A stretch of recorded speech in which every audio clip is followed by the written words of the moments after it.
Hello everybody, this is Dollie and Thomas and we are live today.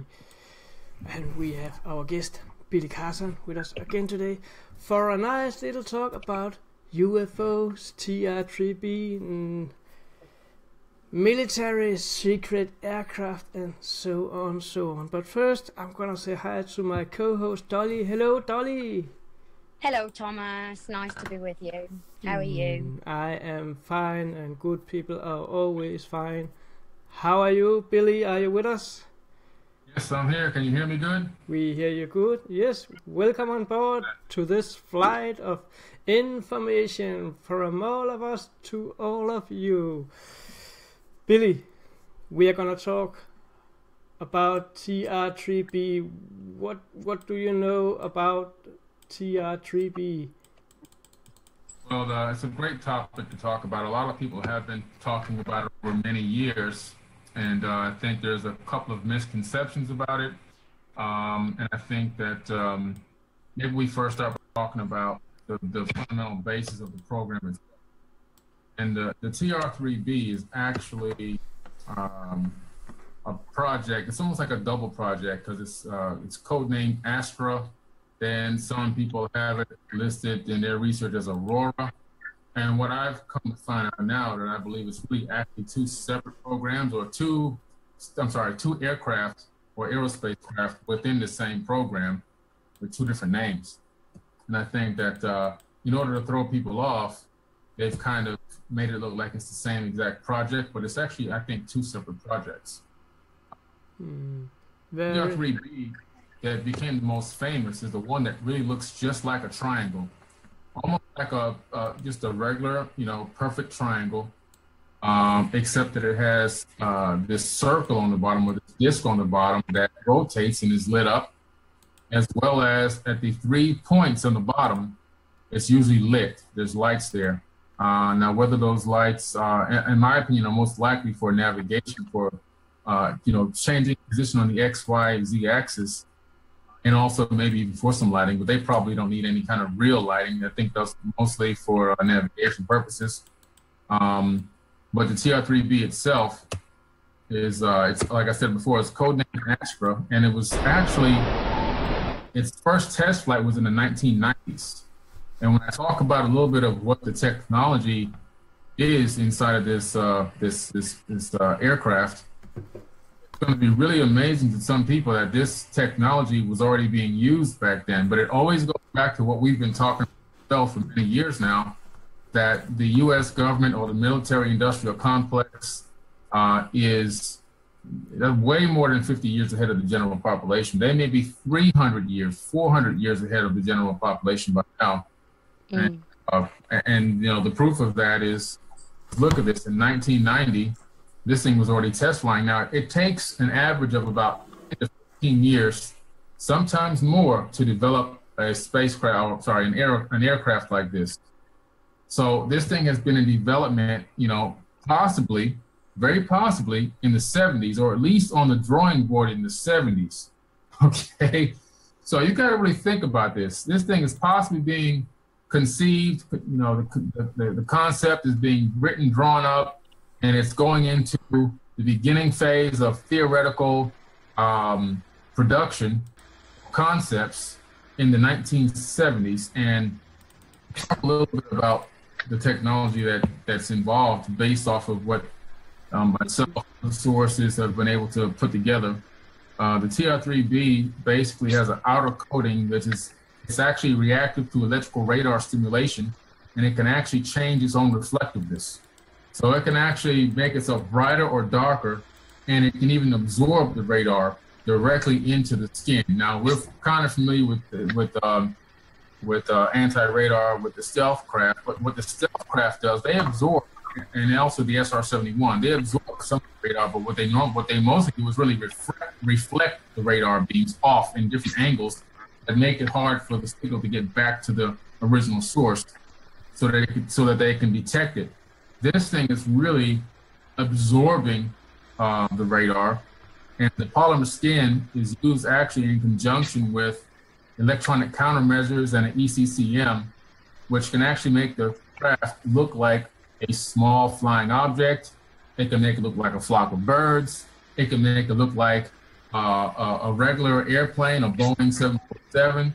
It actually has the capability of fooling the radar receiver and giving it a false detected information. So this is really, some cool stuff. And then when you get into that circular disc that's on the bottom of the triangle, it's actually a plasma-filled accelerator ring. Now, I think personally that it's really filled with mercury, liquid mercury. It could be some other type of exotic plasma that we don't know about, but if you go into the ancient texts like the Mahabharata, the Bhagavad Gita, that we know the military industrial complex likes to study. They know everything about all these ancient cultures and what they talk about with these vimanas, these flying vimanas, and how they use liquid mercury for anti-gravity or to reduce the weight of objects so that they can maneuver. And I think that that is that rotator ring. And so like a superconductive plasma ring, something disrupts the gravity around it, like manipulates it, the magnetic field disruption. Right. Now in superconductivity, you have to have extremely cold temperatures. And in a mercury vortex, you don't need to really deal with temperature. What you need to deal with is atmospheric pressures and with RPMs. So it's different types of technology that can actually achieve the same thing, which is lifting. So in one form, superconductivity, you're looking at taking, maybe that chamber is extremely cold, taken down to almost zero. You can't really get, because of the second law of thermodynamics, you can't really get to total absolute zero, but you can get close. And at that point, when you're dealing with those type of materials, you can actually get anti-gravity. The only thing is, how do you keep temperatures and other things like that? With the mercury, because it's already a liquid, and if you bring it up to 50,000 RPM and put it at 250,000 atmospheres of pressure inside of a magnetic torus, which is a steel donut inside of the actual rotator itself, you will automatically, once you electrify that field, you'll automatically get anti-gravity. So there's a couple different ways of doing it. I'm glad you brought that up, though, because that's a really good point. There are a couple of ways of doing it, and all of this, obviously, for us on our part, is really just theoretical, speculation, but based off of what we know in physics and quantum physics and some of the things that we researched, zero-point energy devices and so forth, it could be one of the two. Really, really amazing stuff. I mean, this stuff is highly technological, really advanced stuff that's dealing with magnetic vortex fields by the sound of it, with superconductive plasma, and gravity disruption. This is really way ahead of where we are, with our, military design. So, where does this stuff stem from? Is it alien technology, Billy? I personally feel, and not just myself, many others that have been in this research field for a long time, ufology, and just studying a lot of the crashes of the early 1900s up until even more currently, you start to realize that a lot of this stuff and a lot of whistleblowers have come forward and talked about this being ARVs, these being, alien reproduction vehicles that are being back-engineered. Very long time to back-engineer some of this stuff, and a lot of tests. It takes a lot of testing, which you have the Area 51s of the world and places like that, Groom Lake, so that, they can test these things, because when you're back-engineering, really just putting you're really just using educated guesses. That's what you're doing. Test. So it takes a very long time to see a lot of this stuff come to fruition. But a lot of the things that some of these whistleblowers talk about, like lithium chips and some of the modern computer chips that we have inside of our cell phones, flat screens, all this stuff supposedly comes from reverse engineering crashed alien vehicles, which we ourselves brought down. Because a lot of people go, well, why would these people come all the way across space and then crash? True. Billy, I'm just going to stop you for a few seconds before you can continue. I'm going to say welcome to all our viewers out there. If any one of you have a question, then you can participate here in our live chat on Facebook. And if you have something you want to ask about or just add a positive comment, please, then feel free to use the chat to connect to Billy, Dollie, or me. And we are glad to see so many viewers already, and we have some of our trusty old viewers also. We have Maria with us, and Mona is also one of them who's used to follow us. Thank you for being there for us. Now back to Billy. You may continue. Sorry that I interrupted you. No problem. No problem. I want to say hi to everybody as well. Thanks for joining us. Thanks for the support. You know, I mean, this is really a work of passion because we don't make any money doing this. We're just here to help educate the people and talk about topics that are usually suppressed. And if you do have any knowledge of it, there's nobody to usually talk to because your friends will think you're crazy. So thanks for coming on here and supporting us. Welcome to my world. We really appreciate it. Oh, yes. You know, so a lot of this stuff is back engineered, and I think it is back engineered. How do we bring down these spacecraft or these UFOs? Well, we use scale weapons. Nikola Tesla himself had already developed several types of weapons or HARP type devices back in the late 1800s, early 1900s.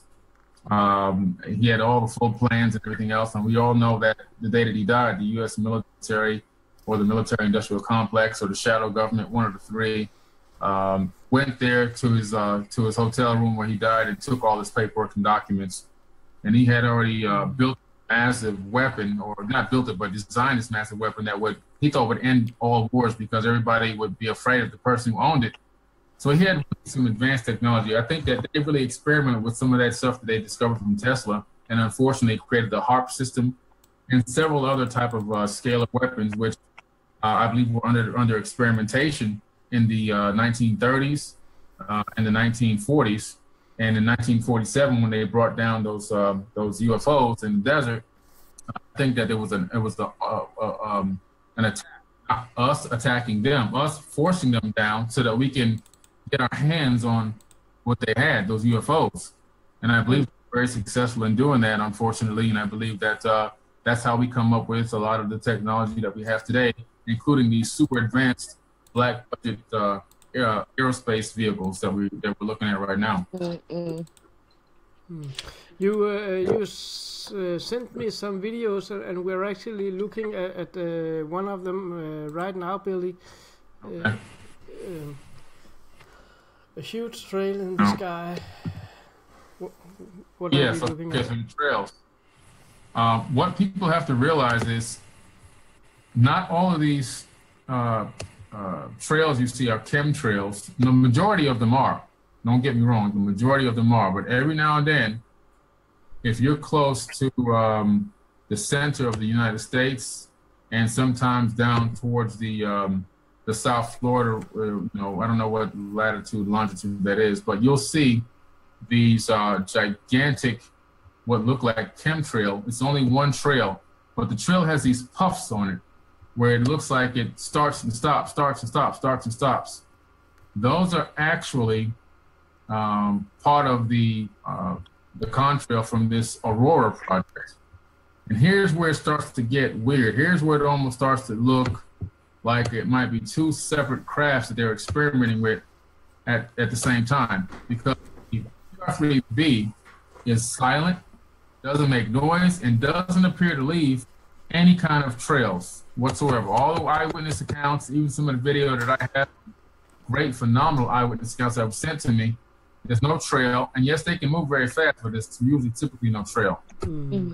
Aurora, which has been labeled in conspiracy, you know, rooms as the actual plane or the aerospace craft for this TR-3B, it seems to have a much different shape, even though it is triangular. And it also seems as if It's a totally different type of craft, one that might use some of the technologies from the TR-3B, but appears to have some type of a scramjet mechanism where it actually forces air in and then pushes it out for acceleration versus turbines. There's two different ways you can actually get acceleration. And the reason why this thing is going so fast, it literally is jamming air in and pushing out the back. But it pushes out the back in these micro explosions. And the trail that it's leaving behind has these puffs in it every so many feet. So some of these trails, especially, give you an idea that it's let me turn this thing off. I'm sorry, guys. And it's probably the Aurora. So one, the TR-3B, and then the other one is the Aurora. I don't think they're the same exact plane. The Aurora, you can clearly see these trails. Now this thing is extremely fast. One came across on a weatherman's screen. It covered the entire globe, this trail. That's how big it was, and that's how long it was. And it covered the entire globe in a matter of not too many minutes, just a few minutes. And that was like one of the most rare evidences that this thing even exists. And they're estimated that it's going 10 to 15 times the speed of sound. And one crash in 2015, I think near Asia or in Asia, or maybe even in the Indian Ocean. Extreme speed. So we have, let me just get up in the chat here. Anthony is writing, talk about the jumping capability. Does TR-3B have jumping capabilities? You mean jumping into hyperspace or jumping into different dimensions? I think he means into hyperspace. Okay. Well, when you have I can't confirm yes or no on that, but what I can tell you is when you're dealing with a craft that's this advanced, that has the capability of creating a bubble, an anti-gravity bubble around it with that disruptor ring that it has spinning rotating at the bottom, you then are able to do things that look like you're violating the laws of physics, but what you're really doing is you're taking shortcuts. So give you a quick example. In a warp drive, which they have now been experimenting with, NASA, you create a bubble. And when that bubble is created, anything within the range of that bubble has the capability of moving at extreme subliminal.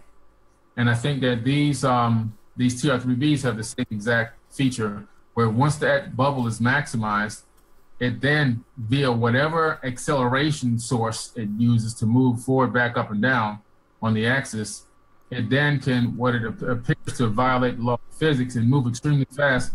The people inside the bubble don't feel the G's. Anything within the warp bubble or within an anti-gravity bubble or torus field does not feel the G's on the body because it does something. You really, at that point, you're really changing the way space and time and the fabric of space operates.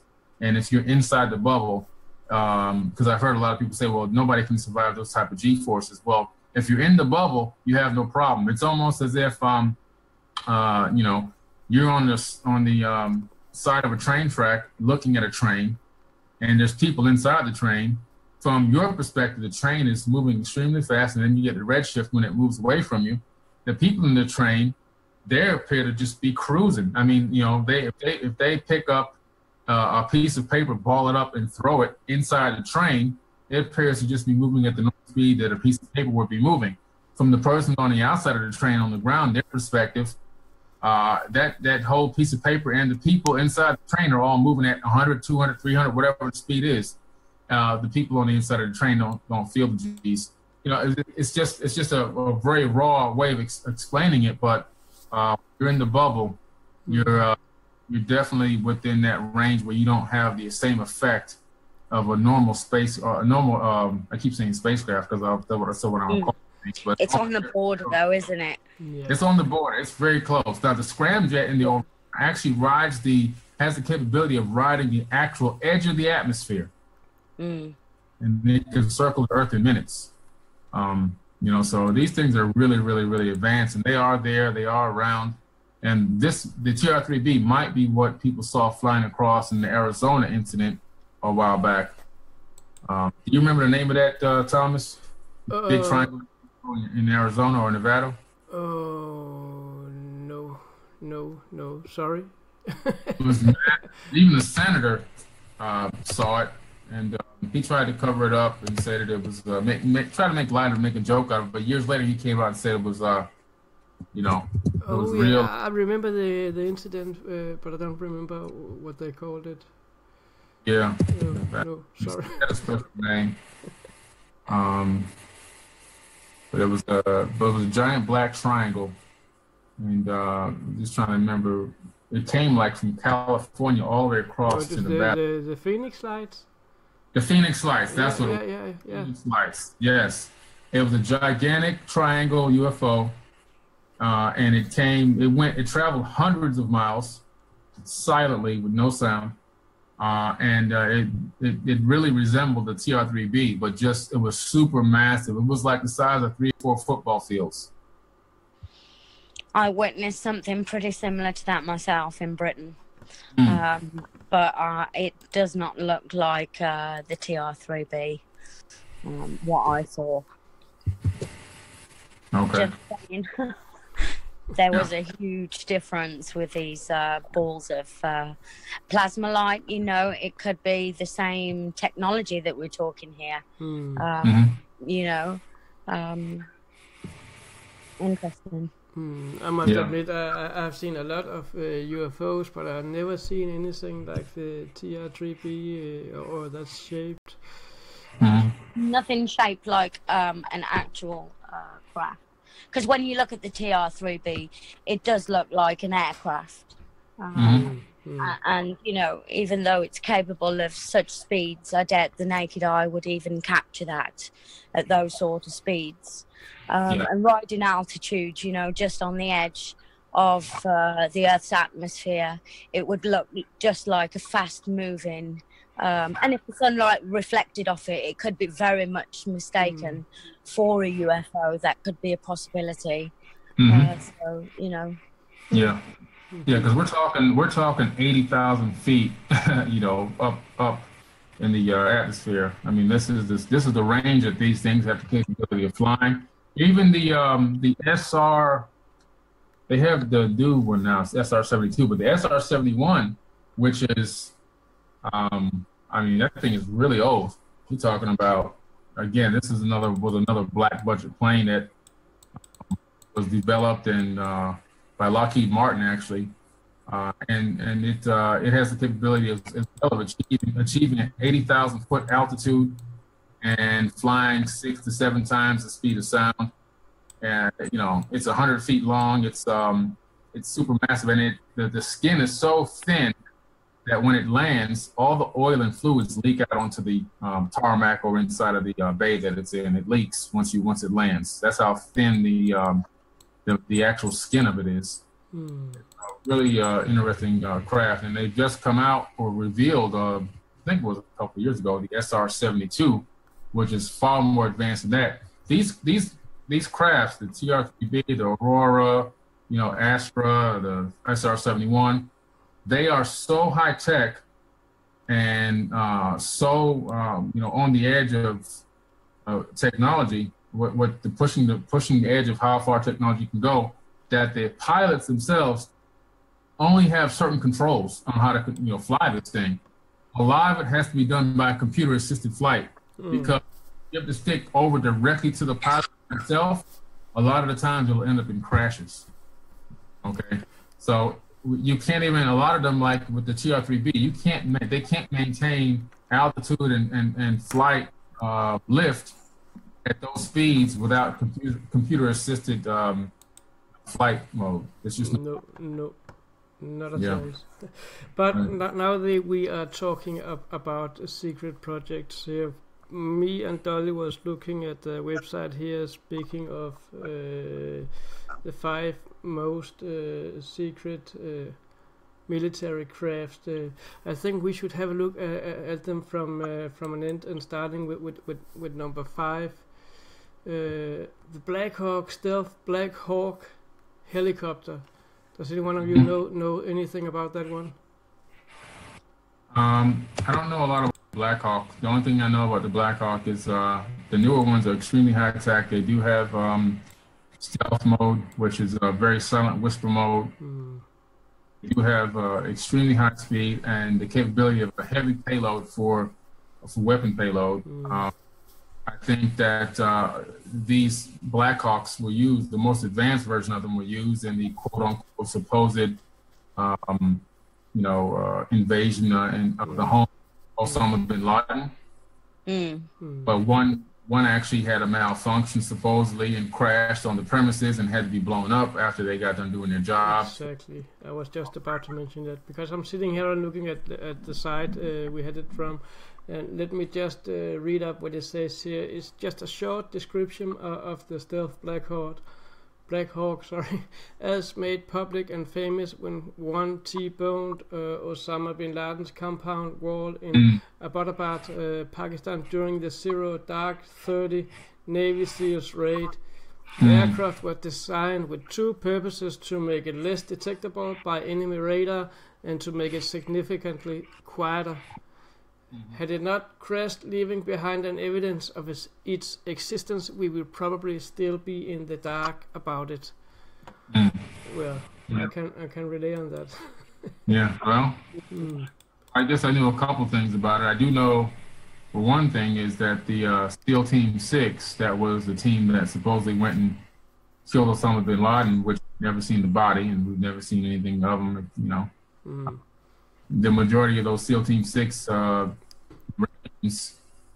dead, unfortunately. There was this guy last week here who spoke up. Of the guy that actually shot Osama bin Laden. I forgot his name now. He wrote a book and it was in the news here in Denmark, and you could see it on various sites also, where he's telling about him shooting Osama bin Laden, and he is still alive for sure. Yeah, he's the one. If you go on, if you Google SEAL Team 6, one chopper went down with 6 of them in it at once, and then a couple more had an accident. Like, why are the majority of SEAL Team 6 dead? These are the top soldiers. It's just very bizarre that many of them would die in a short period of time. It's very strange. That's all I can say. Very, very strange that would happen. Indeed it is. There is many strange things about United States military and their aircraft and all their secrecies. Let's have a look at the second one here. The Black Star. And they actually made a spelling error here, writing Backstar. So I'm sitting here in Denmark, not being Native American. I also wrote Backstar and thought that was a weird name. Yeah, the Backstar. I'm just gonna read up a few words here. Not the most. Oh, let me just see if I can read this. First reported on in 2006, it is believed that the secret orbital space plane system dates back to the early 1990s. The primary role of the program was along the lines of ISTAR,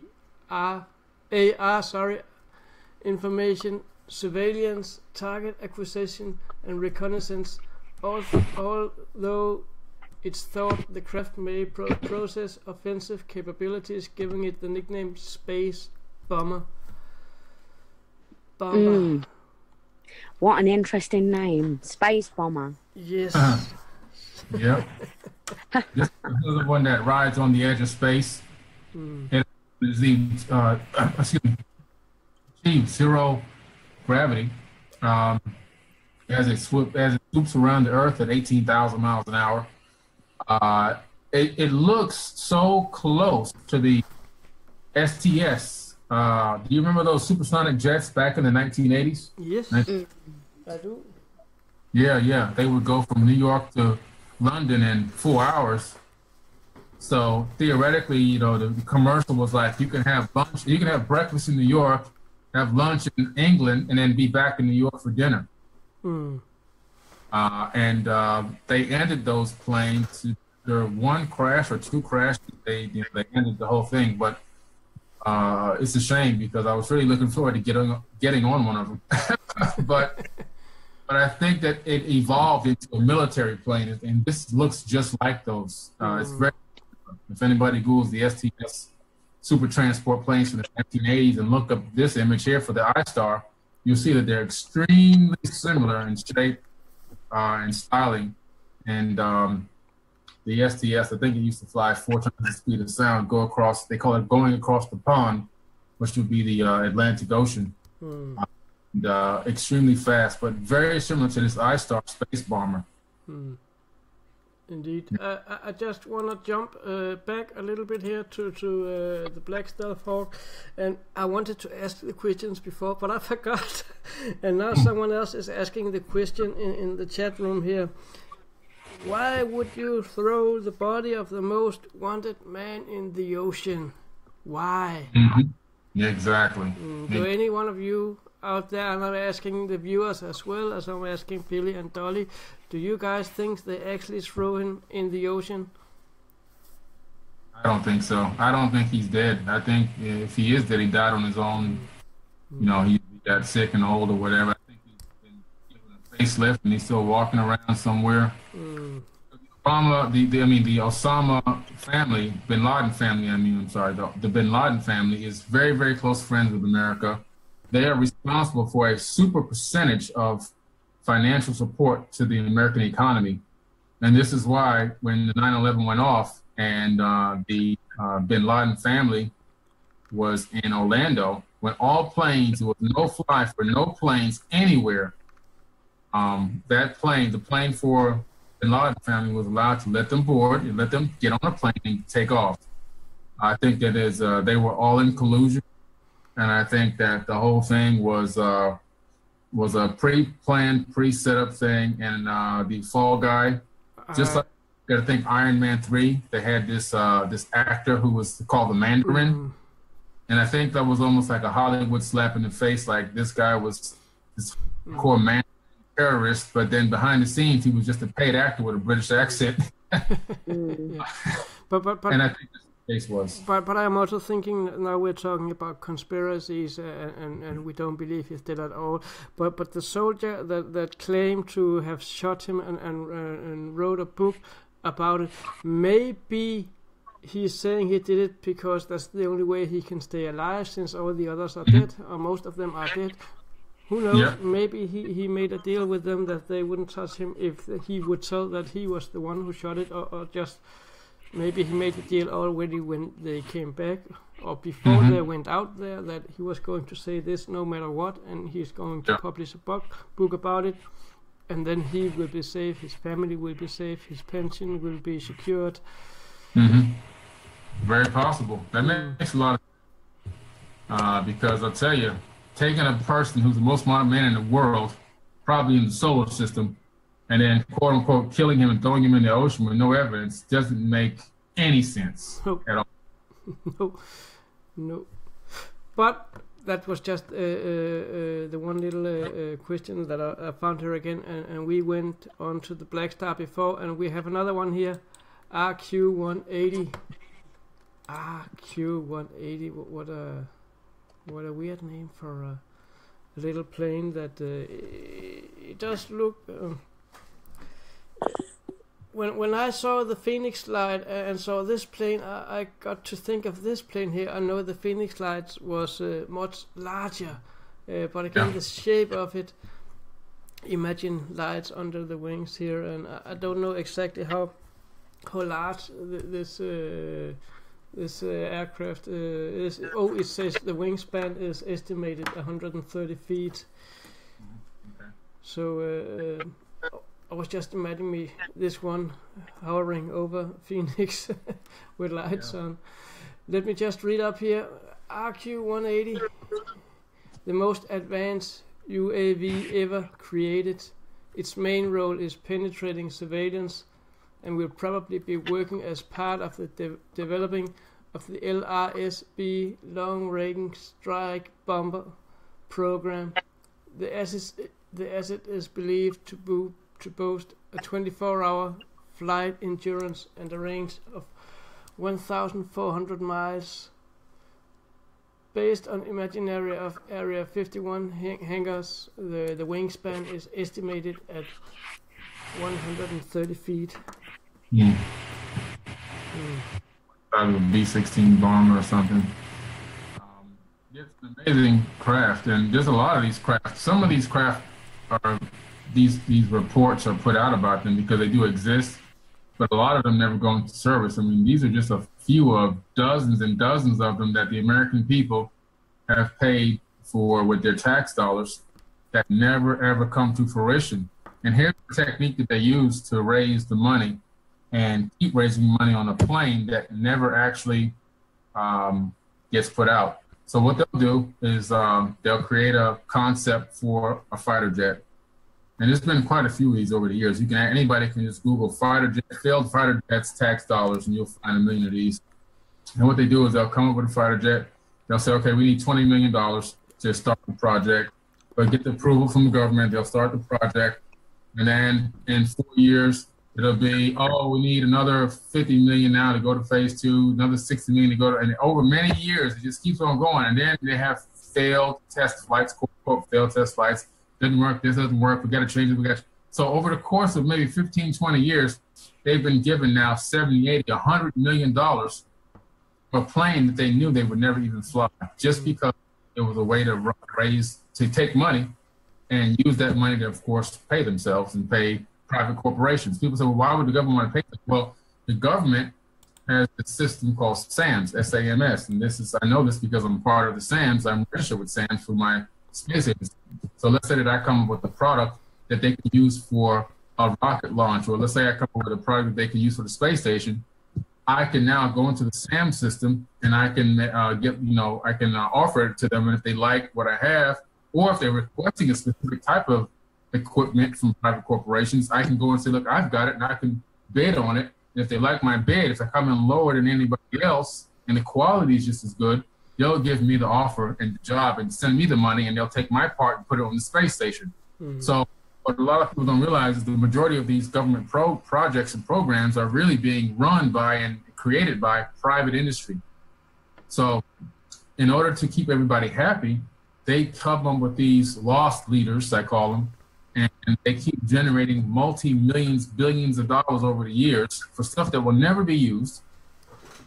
It goes to the pockets of these major corporations, which a lot of these government people are secretly on the board of, or their relatives are on the board of, and they literally capitalize off of experimental craft. It's a big business. I would like to get back to the chat here, because Adam Ford is writing, I saw a black triangle drift over LA. It was miles in size. And David is writing, LA is one of the hotspots for UFO activity. I think that's true.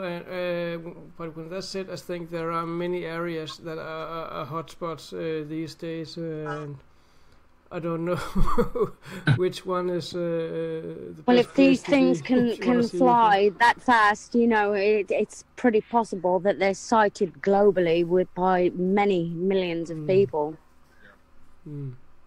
Being seen everywhere. We've seen them, seen everywhere, but because people can't relate to what they're seeing, they're passing them as UFO craft when in fact they're possibly secret military craft.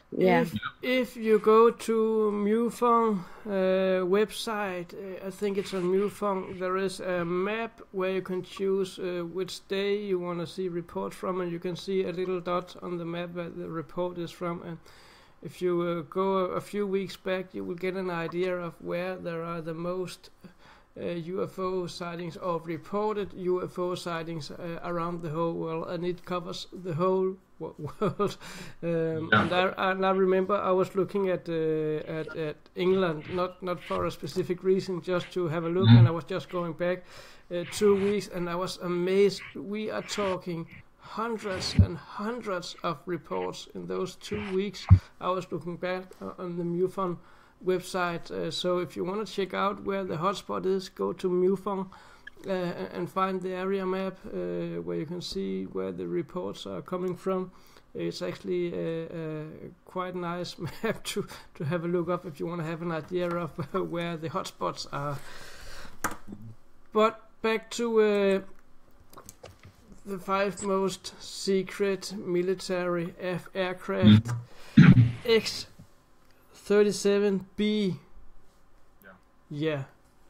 Now, it's a huge deal, this X-37B, because a lot of people, when you talk about the NASA, they go, oh, the space shuttle's been shut down. They don't realize that there's a SSP, a secret space program. And it's not so secret that you can't do anything about it. It's just they're not telling you what they're doing. They're taking off all the time in broad daylight. This X-37B, I'm glad you brought that up because I did an article for it on Gaia. There's an article on Gaia.com. I forgot the name of it. I think it was about the title of that article. I've done so many. The title of that article I think was Spacecraft. I'm trying to look it up now. But anyway, I go over all the spacecraft, kind of going back from Apollo up to current.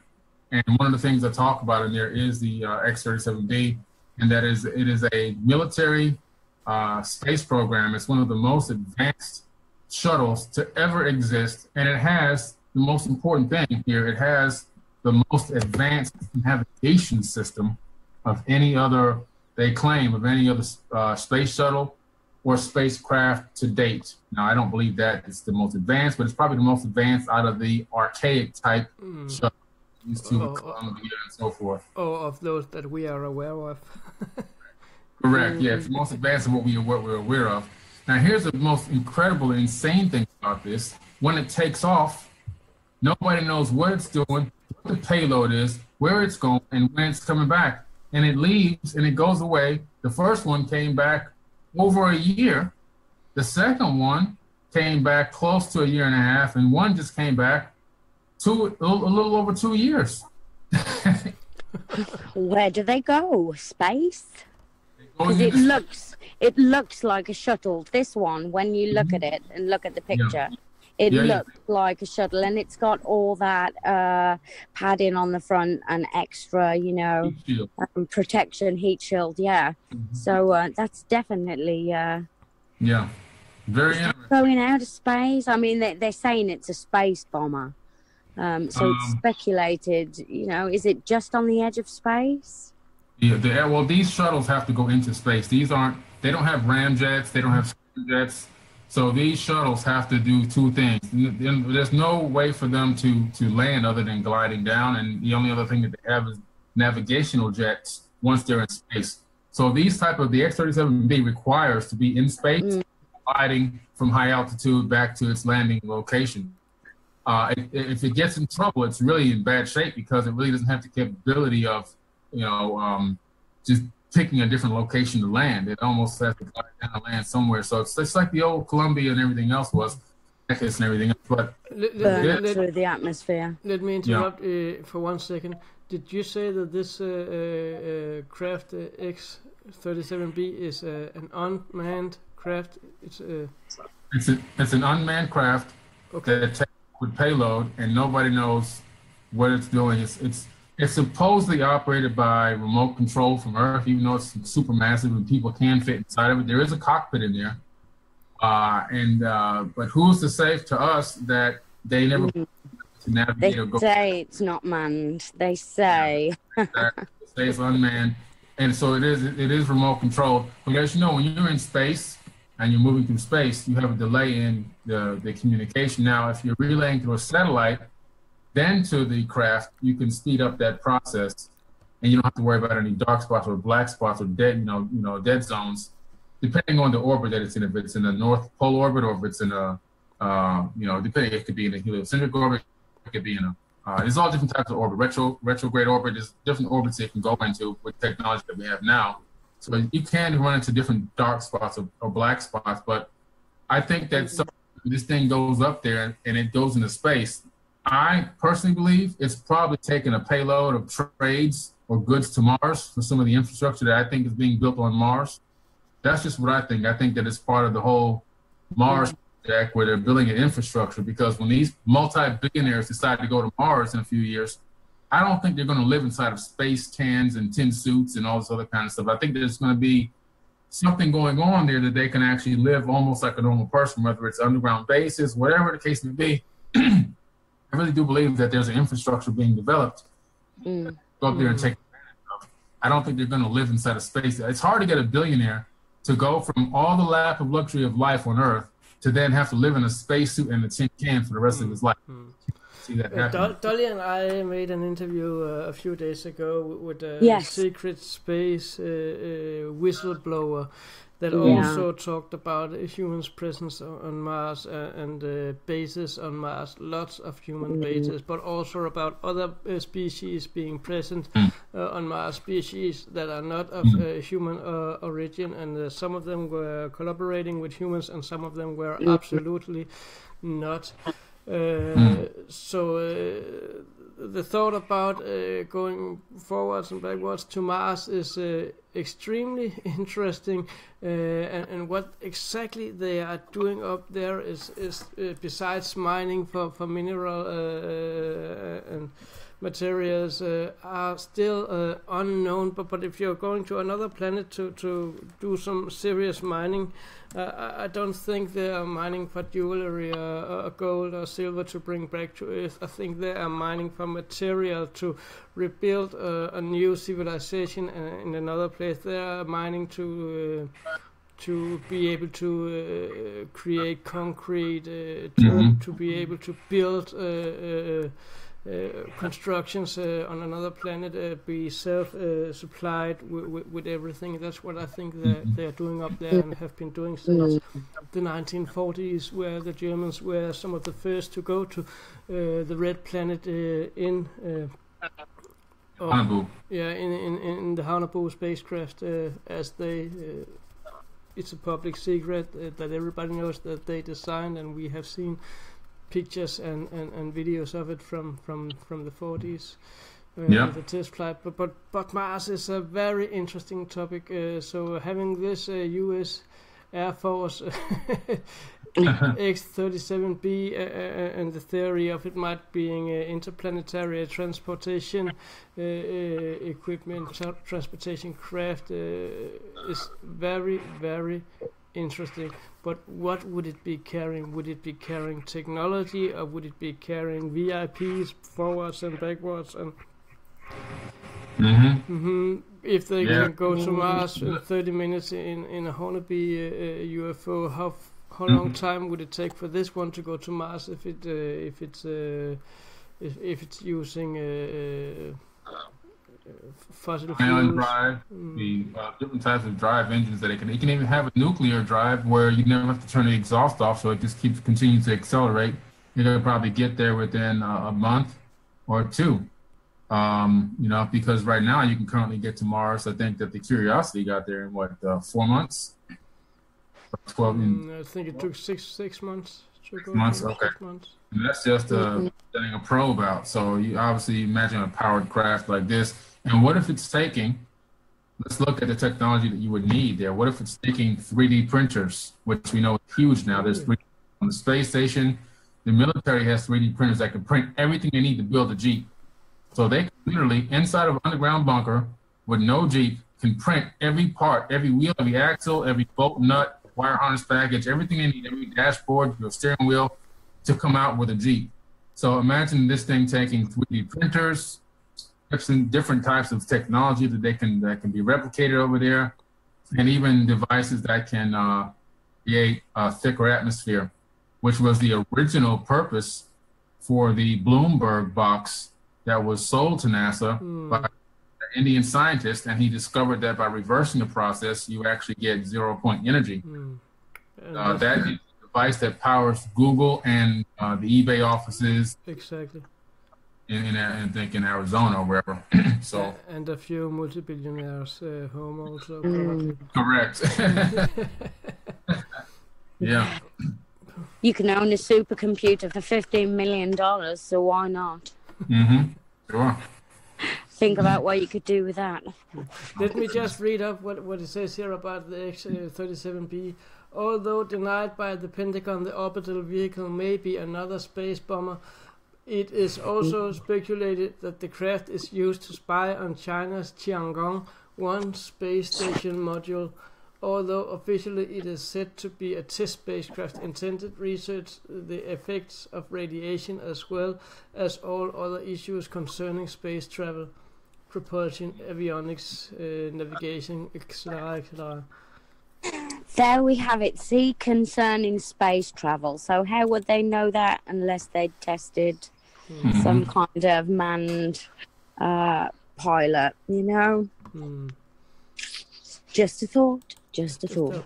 But let's move on. Let's get to the one we were talking about today. Aurora. The Aurora. That's the one we are waiting for here. And let me just read up what it says on this side here. Aurora, the partially mythological Aurora program's existence is actively denied by the government, rumored to be powered by a pulse-detonated engine that can exceed Mach 5. The aircraft existence is powered mainly by rumor and legends. Many sightings and reports may be that of previously mentioned or other warriors' unknown secret military craft getting lumped into a single identity, Aurora. DARPA isn't in any hurry to satiate our curiosity. That's what it says. Yeah. Kind of saying what I was saying earlier. I'm glad you brought that article up. You know, it's really a separate project by itself. I think that it doesn't have a lot of the characteristics of the eyewitness sightings of the TR-3B. Back engineered alien technology. Definitely, it's back engineered. There's no doubt about it. But just a different, another form of propulsion. Scramjet. And scramjets, basically, the engines operate on the same principle as ramjets, but they do not decelerate the flow of the subsonic velocity. They actually, a scramjet, like it's a combustor with, excuse me, my throat's been dry, with a supersonic inlet that actually decelerates the flow to a lower Mach number for combustion. So these are two different types. You have a ramjet, you have a scramjet. This is actually forcing the aircraft, squeezing the air through the back of the craft and forcing it forward in these little micro pulses, which gives you those trails that you see, and it has the capability of moving extremely fast. So you said something about mercury earlier, Billy, that you think that these plasma balls are filled with mercury? On the Aurora, I don't think there's any mercury in the Aurora. I think it's a totally different system than the actual TR-3B. I think the TR-3B might be using mercury or some other type of ferrofluid with the same characteristics. With something called they actually inject the mercury with oh my goodness, there's another ingredient that you add to it, and it actually even changes the color of the mercury, and it's called it eludes me right now. It'll come back to me in a minute. But I think that serum, it's called a serum. And the Nazis were using this same serum, and they wrote about it when they were doing tests on the Bell, craft like the Hanabu. And one of the secret, parts of the recipe, if you would, was this serum that they would actually put into the mercury before they accelerated the rotator ring to 50,000 RPMs plus, and then pressure 250,000 atmospheres, and then electrified it. And, so, matter of fact, that was the type of serum that was injected into the mercury that was in the Nazi Bell, when it supposedly, according to, the record or the history or the story of it, was that it disappeared out of this space-time continuum and reappeared many years later somewhere else. I am sitting here reading in the chat, and David is writing, what about the reports of possible craft moving underwater in the oceans? we as a whole have only explored about maybe 25% of the ocean, so the chances rise there as well. Yes, we have said this before, haven't we? And that, you know, we have vast more oceans than we do land, and we've only just began. I mean, we saw with the Baltic Sea anomaly that me and Thomas covered not so long back, how much it costs for these guys to go out there and research. You're talking thousands and thousands of dollars. I think it was $25,000, was it, Thomas? For the Baltic Sea anomaly, in diesel cost for the ship named 12 or M22, that's two different ships, but the diesel cost alone were about $25,000. Yes, that was for a 5 to 6 day expedition.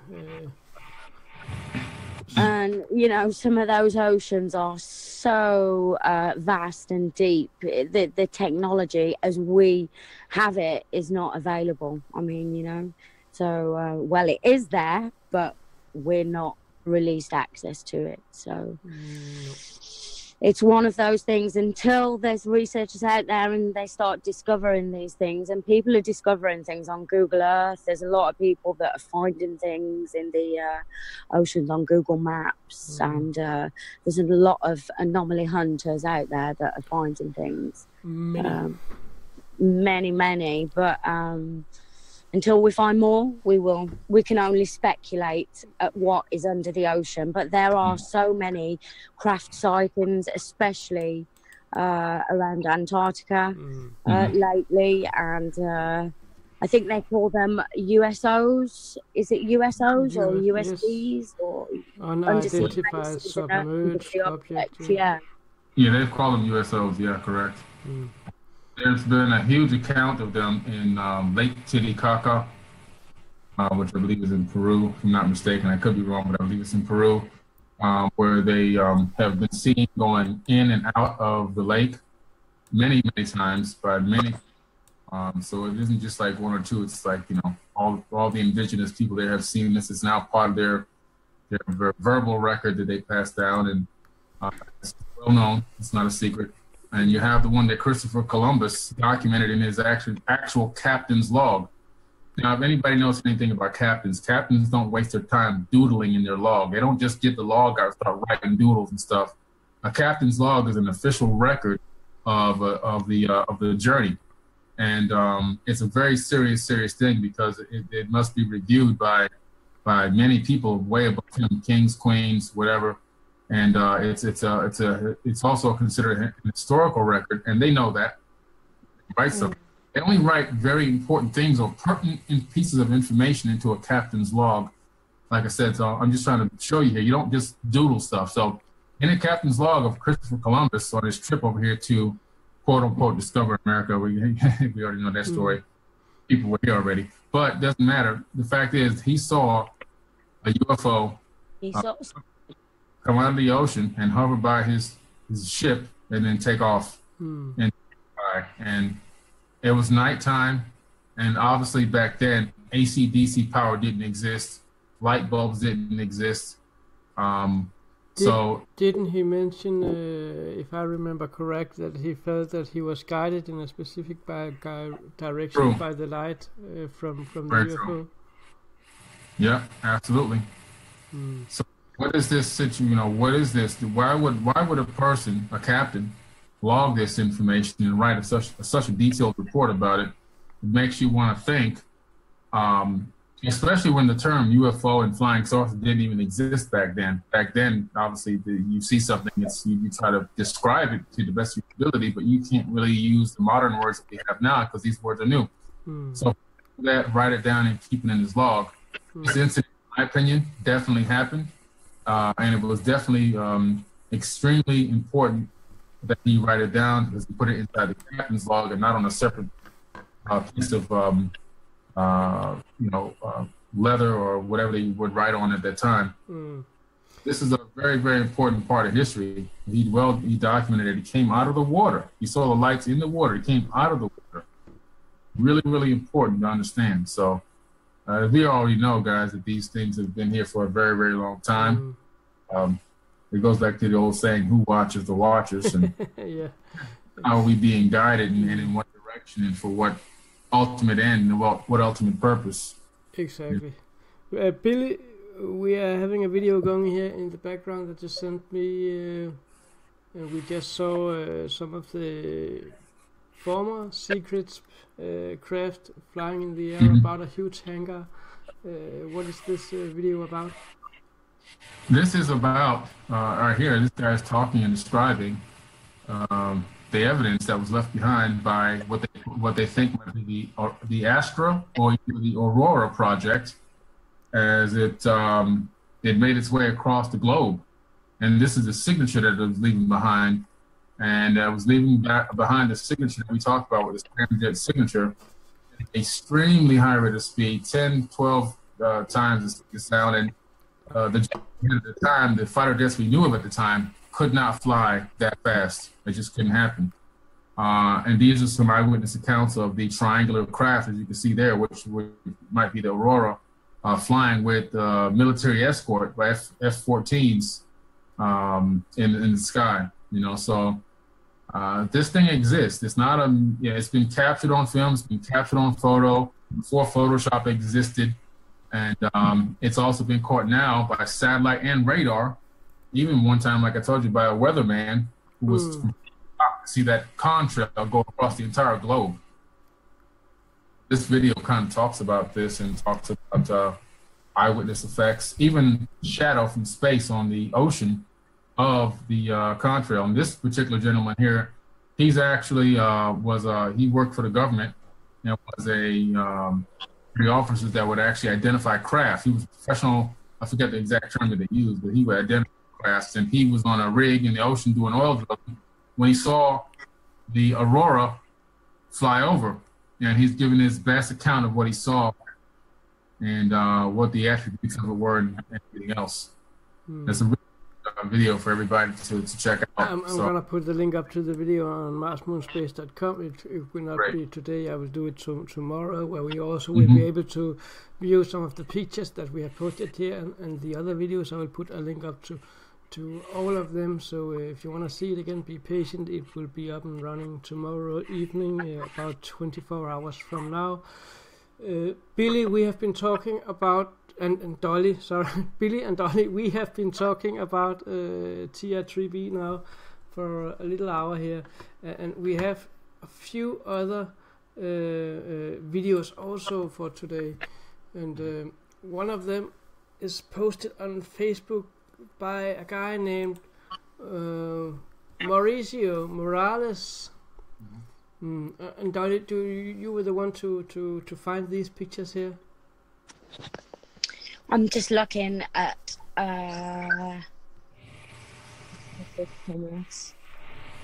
it's up on the main screen now. Yeah, this is the one with the 3 glowing lights just on the horizon. Yeah. I think there's a little more than 3. Is there more than 3 there? There are 4 lights in the bottom and 3 lights in the top. It looks like 6 or 6, 3, or maybe 3 on each craft, if it is 2 crafts. But again, we've got this sitting just on the horizon, beautifully still, glowing, pulsating. These craft are being seen globally now. There's more and more that are seeing exactly the same craft, and I think that we can say that this is not secret aircraft and technology. You know, this is not secret military craft flying that closely together. I think there's a nice little piece of authentic footage. Through some of the footage on the internet, and you can clearly see what is fake, but I think this one could be authentic. I think we're looking at UFOs here, guys. Mauricio uploaded 7 pictures here. This was the first one of them, and here is a second picture here in what seems to be daylight. They tried to pop it off as a meteorite, but you know, I don't think that this is a meteorite. This is not. No. No. No. It does look very, very suspicious. Yeah. But first I was looking at the light on the right side, and I saw this sharp edge covering the light in the left side, and it looks like it was something that was copy and pasted, and you get some straight lines here and there. When looking at it again, there is a little video. I'm gonna share the video in just a few seconds.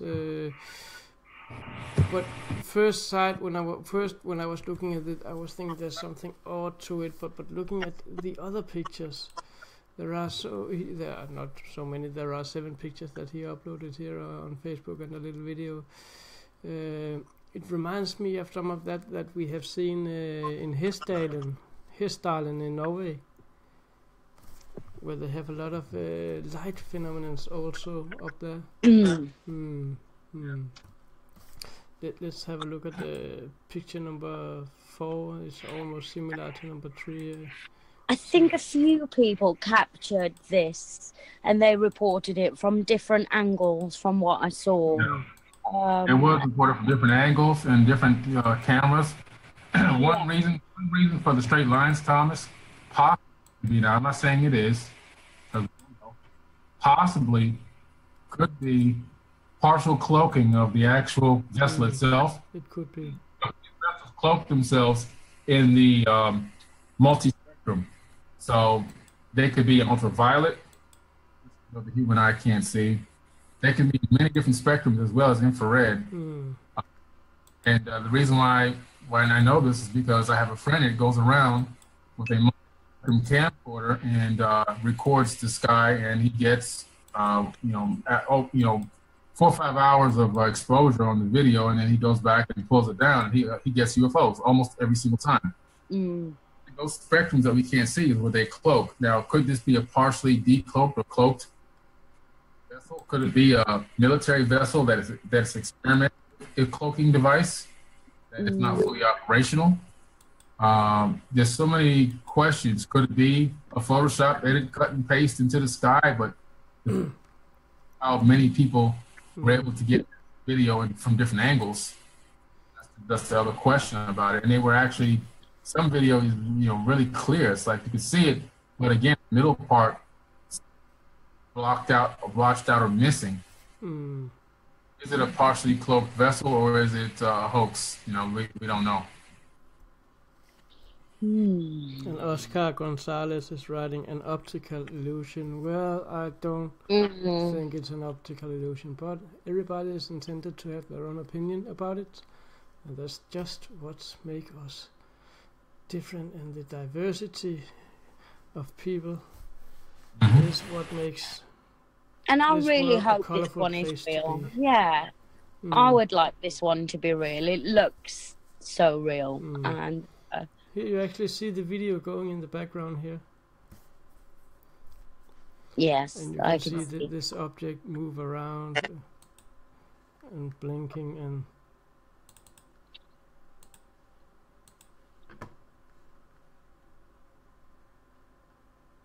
and you have the pictures here in the slideshow.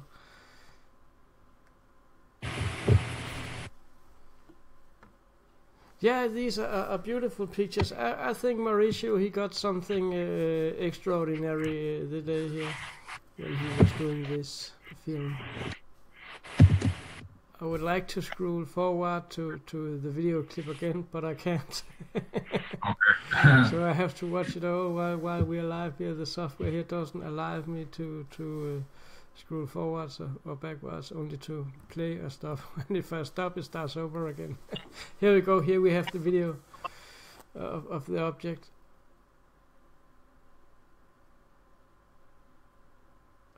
I think this is interesting. See, yeah, I think this one's interesting. Dancing around, it's changing multicolors, it's flashing that. And there we have another one, join it. This is not an aircraft or any kind of military craft. Again, I think we are looking at intelligent lights from elsewhere in the universe. I'd like to think that. I would We like can to think articulate. that I too. really would. I'd be so excited, you know. And I've seen many unexplained things out there. But if I saw something like this and captured it and filmed it, that would be amazing. Then the first thing you would do would be to send it to me, so we could bring it up here. And for you that are viewing out there, if you have your own private videos, I saw one writing in the chat earlier that he had lots of videos from I think it was from the area of Los Angeles, and I'm not mentioning any names. Adam, then send them, Mr. Ford. Send them to Mars Moon Space TV on Facebook. Go in and click on the message box and give us a link or a little text about your sighting and where we can, what you think you are seeing in your videos. We would like to hear from you guys out there also. This was Mauricio Morales. We have another one here, and it's simply saying UFO sighting over the sea, no date or place. But I actually like this one also. I don't think it's fake. There are lots of fake out there, but we cannot guarantee that what we have shown you today isn't a fake video. Everything we brought up here is found on the internet, and everybody can be fooled or tricked, and so can we. But I want to believe that this one here is real, and what we're looking at here are extraterrestrial flying within our own atmosphere and giving us little greetings or a light show. This one to me resembles the Phoenix Lights. It pretty looks similar to what we saw in the Phoenix Lights. They're all lined up there in a row, and they're interacting in some way, and some are glowing more than others. And this is over the sea. I've seen this one and really analyzed it in a couple of different softwares actually to take a closer look to see, because from the perspective of the person, you really get the idea or that this is a true event happening and not something that's been posted up. The fact that just the distance and the way that the lights are positioned in the sky and how they're moving around and how they're hitting. And a lot of people always go, why are some UFOs a disc and why are some glowing balls? Well, to give you just a rough answer to that question, because it was really a question that I had as well. Because when I saw my first UFO as a kid in Opelika in my backyard at the age of 7, it was a glowing orb in the sky, but it was super massive and it was moving extremely fast across the horizon. And as long as you know I talk about it, it came back, stopped, and it flew out the way that it came in. But later on, looking into physics of how air and light and atoms work. Basically, an atom is like a mini solar system itself. And when you have these types of anti-gravity and also these propulsion systems, super advanced propulsion systems, it seems as if a possibility, I'm not saying this is exactly what's happening, but I'm saying a possibility that these systems, I told you before, create a bubble around the vessel. Withstand the G-forces without being inside that bubble. And some of the other things that they have, like being able to disappear and go into different spectrums and so forth.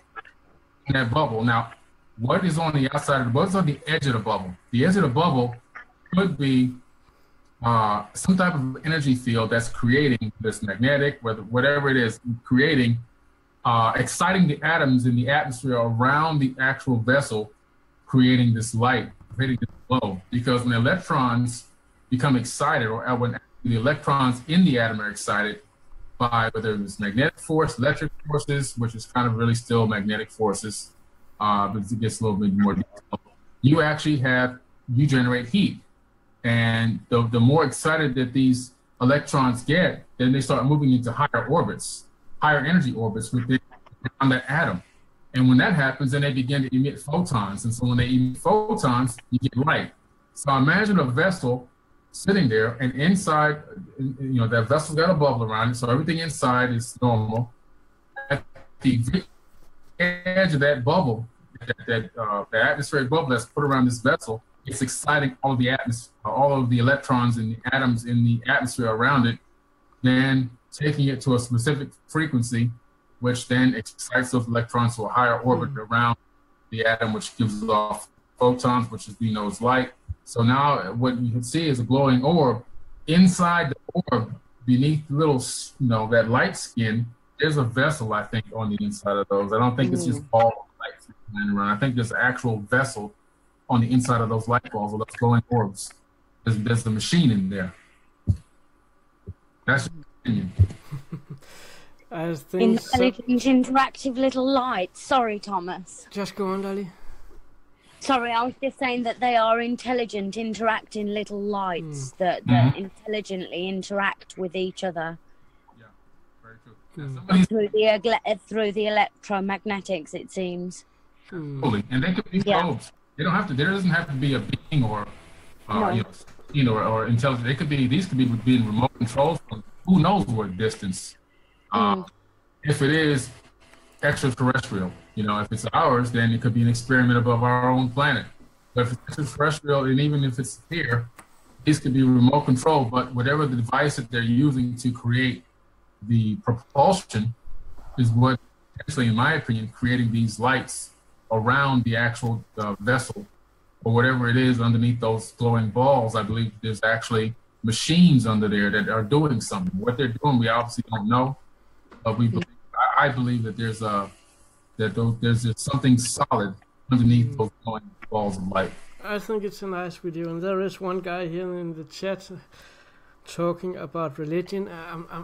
I am just a few inches from talking about religion, but Thomas, don't do it. Okay, I won't do it. No, don't do it. Hello, do it. Michelle. It's good to have you back in the chat here, and we have. I think let me just get. I found a good one here also. Where did it go? Something disappeared from my chat here. Here we go. No, that was not the one here. Where did it go? Oh, here we go. Anthony is writing, I can still record as an 8-year-old boy seeing a UFO in Phoenix. It was a large aircraft that hovered extremely past my house. It hovered as low as a helicopter would when shooting a crime scene, and yet there was not a single noise coming from the aircraft. And that was exactly the same I saw. And I was actually 7 or 8 years as well also, and it was hovering just above my head without any noise at all. And it followed me for 150 to 200 meters to my destination from the parking lot where I was to the entrance to the house where I was going into. So thank you for that comment, Anthony. Amazing. Fantastic. They're real, guys. They're real. They are very, very real. And Michelle is writing, I've seen these white light ups before with friends in 1977, 78. They were flying over the ocean. We watched them for a while. Well, speaking of the ocean, I want to tell about a little experience I had as a child. I was a member of the local sailing club for kids, and I don't know what the word for that kind of tiny boat is in English, but it's a little boat. It's not more than 180 centimeters long with a sail on that you're training in as a kid. In Danish, it's called an optimist boat. It's a very tiny little boat. Sorry, I don't know the English word for it. But we were out practicing as we did 2 times every week, and I was living in a city called Kalundborg, and there is a ferry in there that is 15-20 kilometers long intake in. And while we were out in our sailboat, the water around me just started to bubble all around my boat, and I couldn't steer it. And mind you, there are no gas leaks in that area. There are no gas, there are no oil right there. And I tried to steer out of it, but I couldn't. And and the wind did not push my boat away from that area, and that area was 2 meters all around my boat, and the water started to vibrate.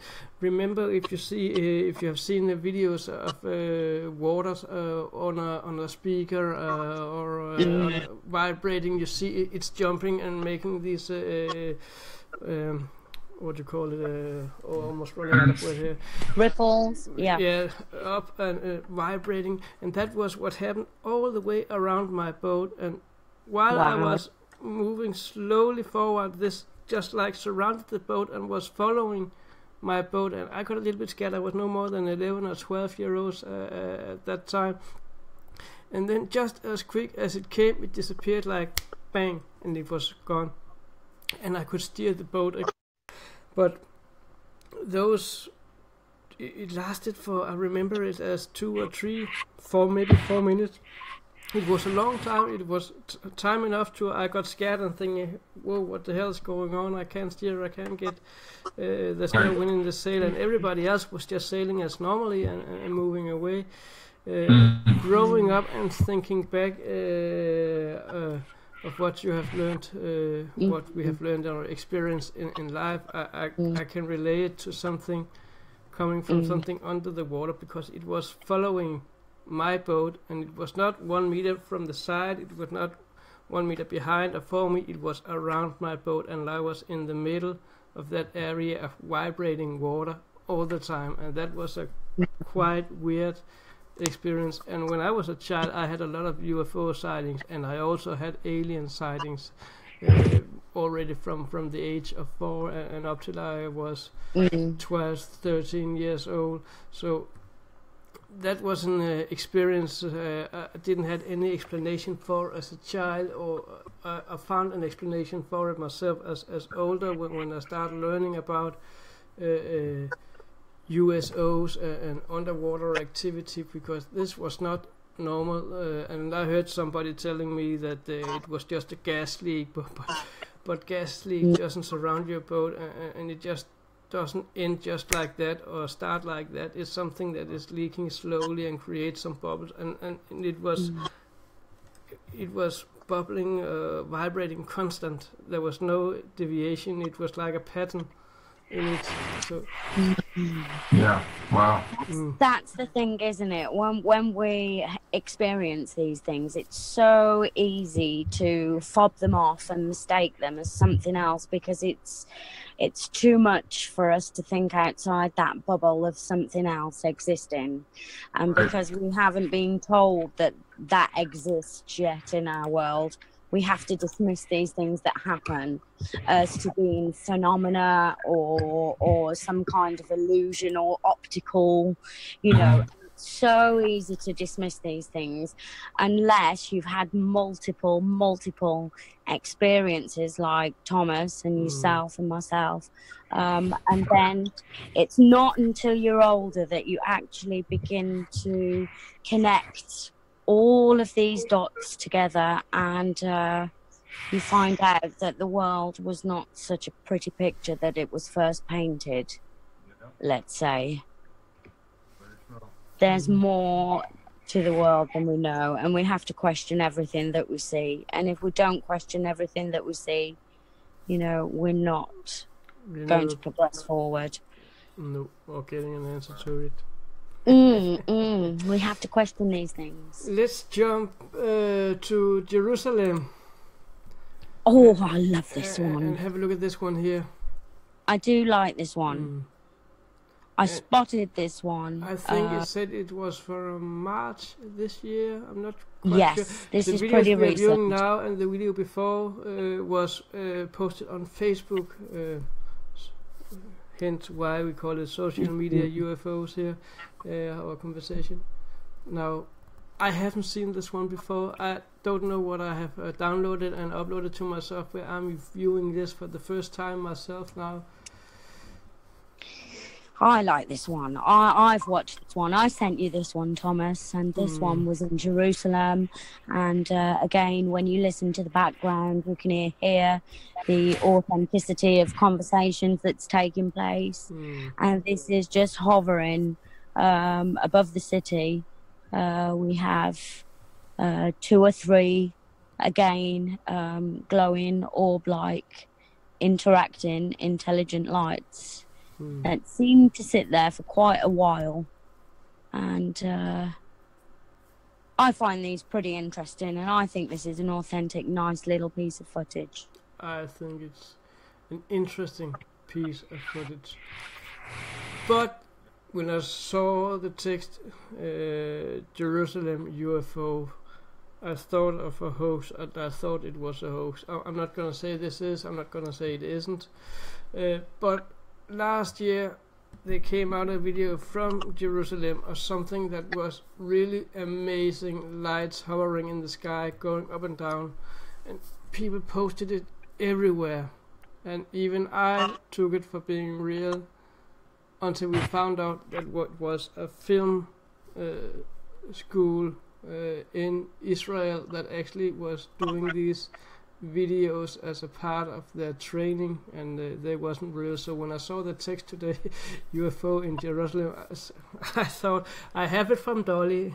In Dollie we trust. So I post it and we take it up, and this one doesn't remind me of that video at all. Oops, I need to put it on. I remember that piece that you're talking about, Thomas. That was by the Dome of the Rock, was that right? Yes, in Jerusalem? Yes. And that really captured me. When I first saw it, I thought, oh my God, this is definitely, Jesus has been delivered back to and to find out it was a hoax was crushing, really, But hey, good work on the guys at the film school. But what if that was a very good paid distraction? Yeah, I've thought that as well. I'm open-minded, Billy, on this one. I think that way as well. I was just going to say that. The reason why I said it is because one of the things with the paid was there was so many dozens of people in different angles with different types of cameras. And, not just in a straight shot from the same exact location, but all around the area, all around the region, from different distances. So it was a lot of data. And it would be I'm not saying it's impossible, guys, but I'm just saying the way that the lights were and the way that they moved, the volume of the apparent volume of this light as it moved from all the different angles and distances, it seems very difficult to create that with what they were talking about. I could be wrong. Keep in mind, the Anunnaki had a heavy influence in Jerusalem. Oh, yeah. If you read the ancient Sumerian text, before the flood, the control center and everything else was in Mesopotamia, Iraq. After the Great Flood, the actual control center that they used, they had their house, they called it the Duran Key, and also the bond heaven earth, which actually was supposed to, I guess, the direct connection between them and their home planet. Stargate. Might have been a Stargate for the elites to walk through. Only the elite of the elites had access to it, because you even see depictions of Enlil walking through a Stargate in some of the cylinder scrolls. But it moved to Jerusalem after the Great Flood. They said that in the text that the region that they had it in originally, everything was just too destroyed. It was tons and tons of mud. They were even crying about it, that their creation was completely destroyed, and they had to rebuild. And they rebuilt in Jerusalem, of all places, which obviously, the mainstay of the Jesus story is the kind of circle around Jerusalem. Also, for I think Muslims, I guess his name is Muhammad, I think his name was Muhammad in the Quran, but he actually ascends from a space there, and the spot that this chariot of fiery chariot came and took him is actually a hole in the concrete there, and it's still there to this very day. So it's pretty interesting, the whole story, See, I think they could have been paid to be quiet, you know, and say, "Oh, this is a hoax," because that's so easy to do, you know. And with such CGI technology and digital technology that they're available to do now, it's so easy for us to go, "Oh, okay, then it was a hoax," you know, and forget all about it. But what if it wasn't, you know? I always do like to stay open-minded when I've seen lights in the sky. As I say, I've had too many bizarre experiences to dismiss and discredit other people's footage, really. So, if you look at the video right now, you can actually see the window we are looking through. I think they're standing on a balcony. Yeah, on a balcony, and I would like them to go outside behind the window. I don't know if they did. Sorry if they did and I didn't see it. I just noticed now that we were looking through the window. That's one of the things when videos are posted, we would like to see them from outside, not from inside through a window. If you see through outside without any windows, you can rule out the possibility of light reflections. Right. But it is a good video. I think we have something here that is worth talking about for sure. Thank you, Dollie, for bringing that video up. Let's move on to Montana, March 2017. That's just last month. Yeah. This was also one you sent me, Dollie.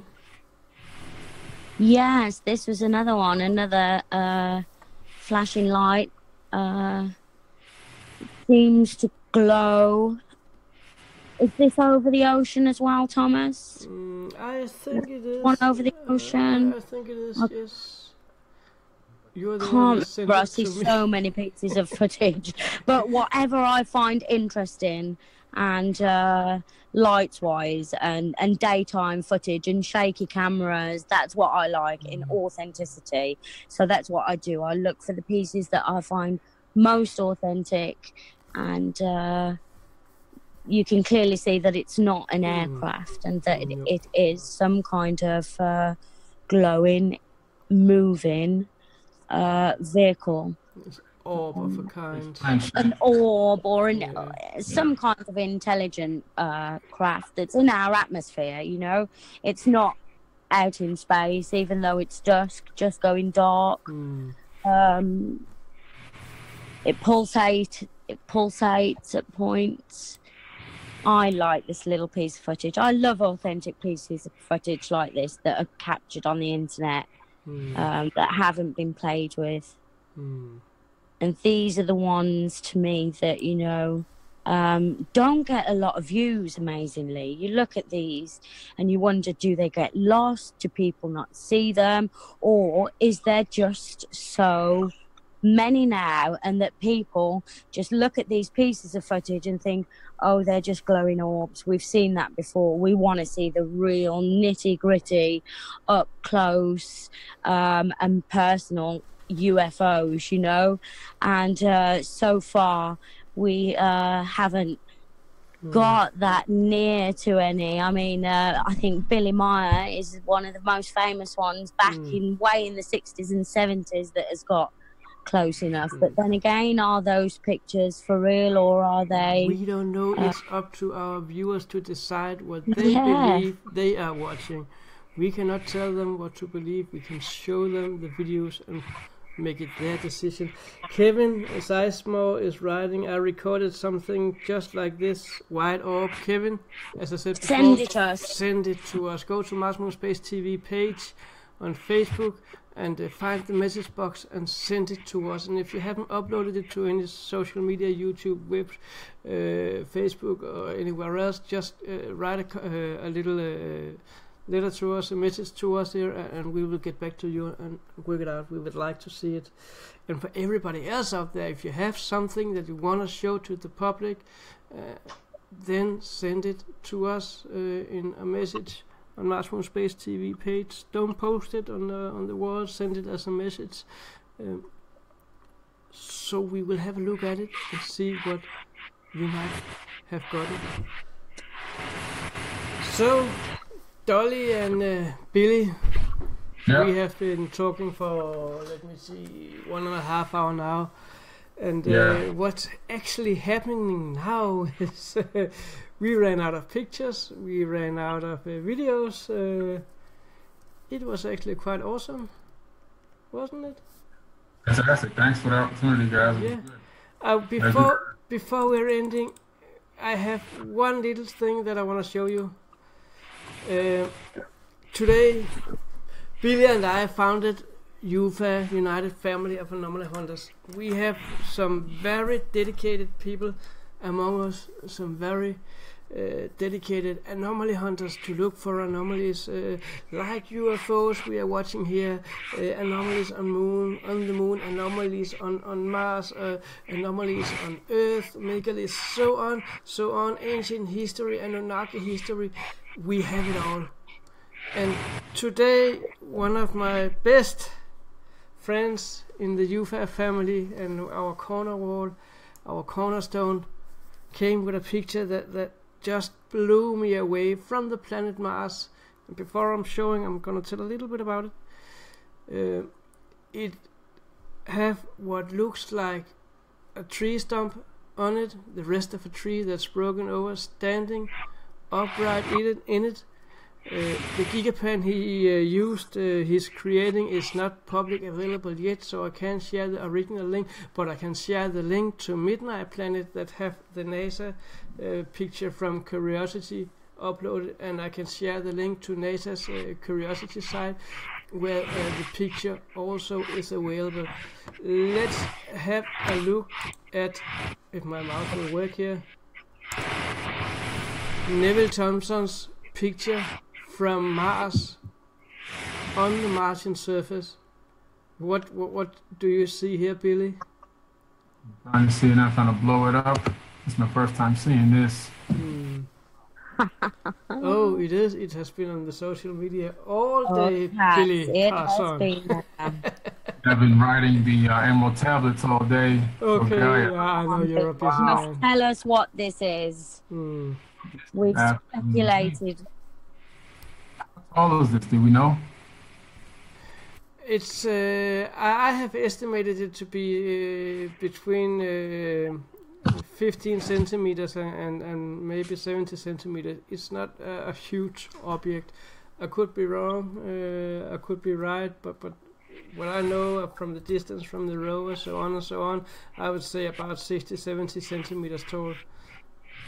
This is a really great anomaly here. It's just sticking straight up, and it's got geometry in the actual structure itself. Now, it looks like it's got a. Is that, I don't know if that's a person sticking. Okay, what I see. And it has a shadow behind it also to reveal that it is a upright standing object, not a laying object. Yeah. This is really incredible.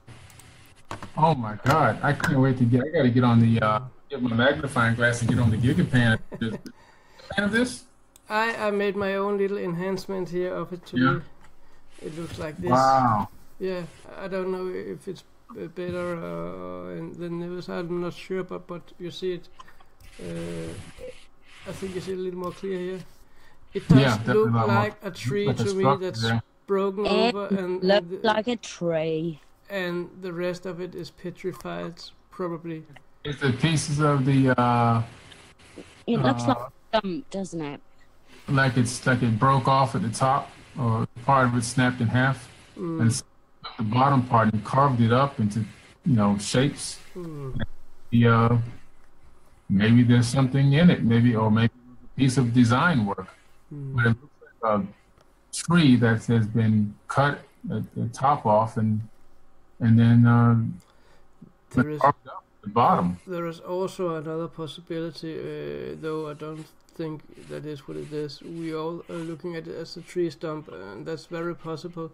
But it could also be part of a pillar still standing in the where it was. A pillar that, that's possible. Artistic or decorative pillar. That's a great one, man. But I was just looking at the Gigapan, which none of you have access to yet. I feel like a VIP when I can see stuff like that. And it is actually a little bit out in the distance. So I'm just gonna raise my estimation to about 1 meter. Okay. On it. That's a decent size. Yeah, that's pretty decent size. But we will. I think we're looking at a petrified remains of a tree stump here. So do I. I think possibly this could be absolutely an astounding find by Mr. Neville Thompson. The godfather of somebody carved this piece of wood at the bottom. It's decorative. Mm. It is wood or whatever it is, but whatever. Like one thing, it does not look like a rock. No.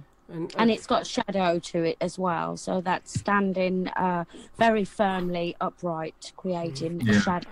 I think there is something to it, because I was looking at the next souls. This is from soul 1647, and I was looking at the next upcoming souls, and I can't really find that object in the next upcoming pictures from the next Martian days. So I think they pointed the camera in another direction. It's just a theory. I can't state it, because they didn't want it to get closer to that object over there. Right.